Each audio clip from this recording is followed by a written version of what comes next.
इसको हम बोलते हैं इलेक्ट्रिक डायपोल। ये है क्या? तो जब दो समान परिमाण के विजातीय आवेश एक दूसरे से अल्प दूरी पर विद्यमान हो तो इसको हम कहते हैं वैद्युत द्विध्रुव। जब दो समान परिमाण के विजातीय आवेश एक दूसरे से अल्प दूरी पर विद्यमान हो तो इस निकाय को हम कहते हैं वैद्युत द्विध्रुव। जैसे जल का अणु, हाइड्रोक्लोरिक अम्ल का अणु, अमोनिया का अणु, ये सभी वैद्युत द्विध्रुव के एग्जाम्पल है।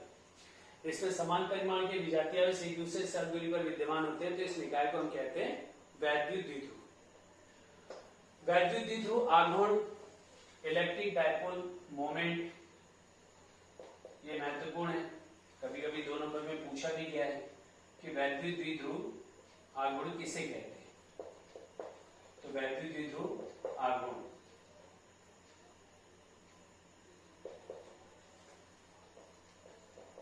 इलेक्ट्रिक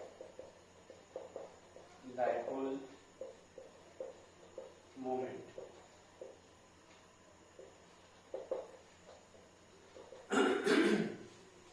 ये क्या है? तो इलेक्ट्रिक डायपोल मोमेंट, इसको हम ये प्लस क्यू आवेश, ये माइनस क्यू आवेश समान परिमाण के विजातीय आवेश एक दूसरे से अल्प दूरी पर है। ये दोनों आवेशों से होकर जाने वाली काल्पनिक रेखा जिसको हम बोलते हैं द्विध्रुव अक्ष।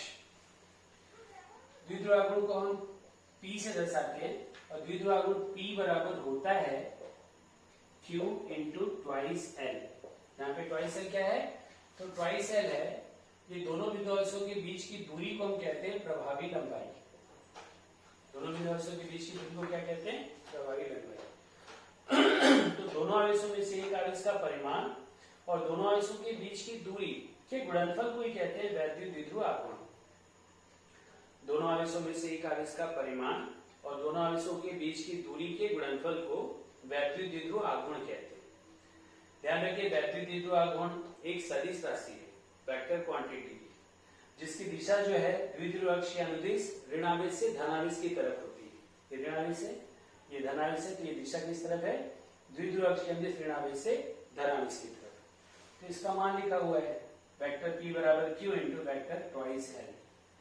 अदिश रूप में लिखेंगे तो हम इसको ऐसा लिख देंगे कि द्विध्रुव आघूर्ण P बराबर ट्वाइस QL। इसका मात्रक क्या होगा? तो आवेश का मात्रक गुणित दूरी का मात्रक, इसका मात्रक हो गया कूलाम मीटर। इसको सेंटीमीटर नहीं समझेंगे, ठीक है? Coulomb metre. जैसे एग्जांपल के तौर पर मान लीजिए कि 5 माइक्रोकूलाम का एक वैद्युत द्विध्रुव आघूर्ण है जिनके बीच की दूरी 10 एंगस्ट्रॉम है, तो उसके द्विध्रुव आघूर्ण का मान कितना होगा? 5 माइक्रोकूलाम का एक वैद्युत द्विध्रुव आघूर्ण है, 5 माइक्रोकूलाम का एक वैद्युत द्विध्रुव है और दोनों आवेशों के बीच की दूरी कितनी है? 10 एंगस्ट्रॉम है, तो उसके द्विध्रुव आघूर्ण का मान कितना होगा? तो उसका द्विध्रुव आघूर्ण P बराबर हो गया, आवेश का मान कितना? 5 माइक्रोकूलाम इंटू दोनों आवेशों के बीच की दूरी ट्वाइस L का मान कितना है? तो ट्वाइस L का मान है 10 एंगस्ट्रॉम। अब एक ही मात्रक पद्धति में मात्रक होना चाहिए तो माइक्रोकूलाम को हम कूलाम में चेंज कर लेंगे। तो 1 माइक्रोकूलाम बराबर होता है 10⁻⁻6 कूलाम। 1 माइक्रोकूलाम बराबर 10⁻⁻6 कूलाम और 1 एंगस्ट्रॉम बराबर होता है 10⁻⁻10 मीटर। तो ये मान लिखे तो 5 × 10⁻⁻6 कूलाम इंटू 10 × 10⁻⁻10 मीटर। तो ये मान हो गया 5 × 10⁻9 और 6 10⁻⁻15 कूलाम मीटर। द्विध्रुव आघूर्ण का मान कितना? 5 × 10⁻⁻15 कूलाम मीटर।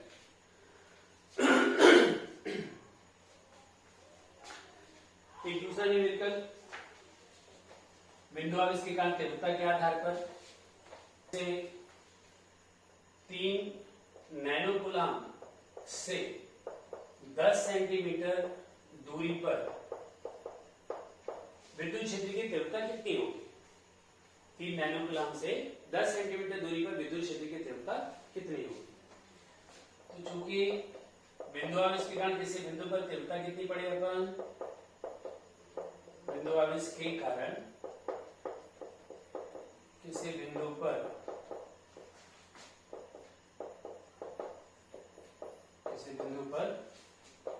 विद्युत क्षेत्र की तीव्रता वायु निर्वात में कितना बताया गया? E बराबर 1/4 pi epsilon 0 into Q upon R square, इतना न्यूटन पर कूलाम। और आपको पहले बताया गया था कूलाम के नियम में 1/4 पाई एप्सिलॉन 0 का मान क्या लिखते हैं? 9 × 10⁹ तो E बराबर 9 × 10⁹ into Q upon R square, ये वाली समीकरण।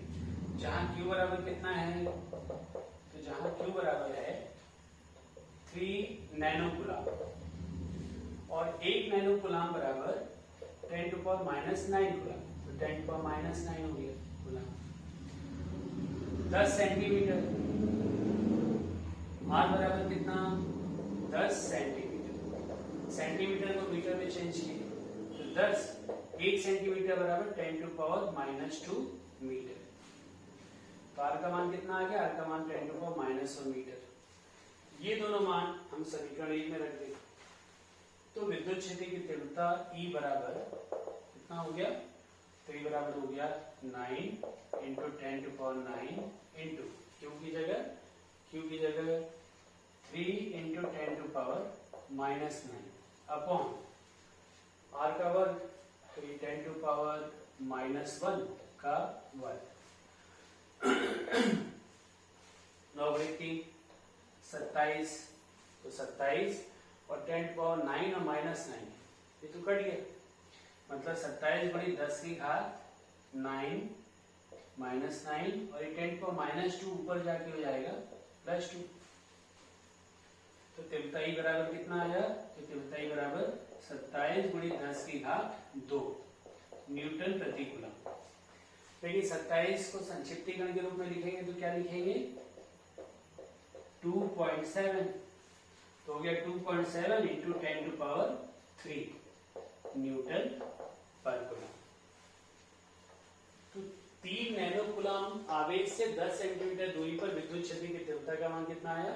2.7 × 10⁻³ न्यूटन पर कूलम। इस टाइप के छोटे छोटे सवाल भी पता होना चाहिए और न्यूमेरिकल में तो ध्यान आपका बेहतर होना चाहिए, तभी आपसे फिजिक्स बेहतर ढंग से बनेगी। ठीक है, ठीक, आज के लिए इतना। नेक्स्ट टाइम हम लोग पढ़ेंगे वैद्युत द्विध्रुव के कारण विभिन्न स्थितियों में विद्युत क्षेत्र की तीव्रता, अक्षीय स्थिति, निरक्षीय स्थिति, सामान्य स्थिति वगैरह वगैरह। Okay, bye.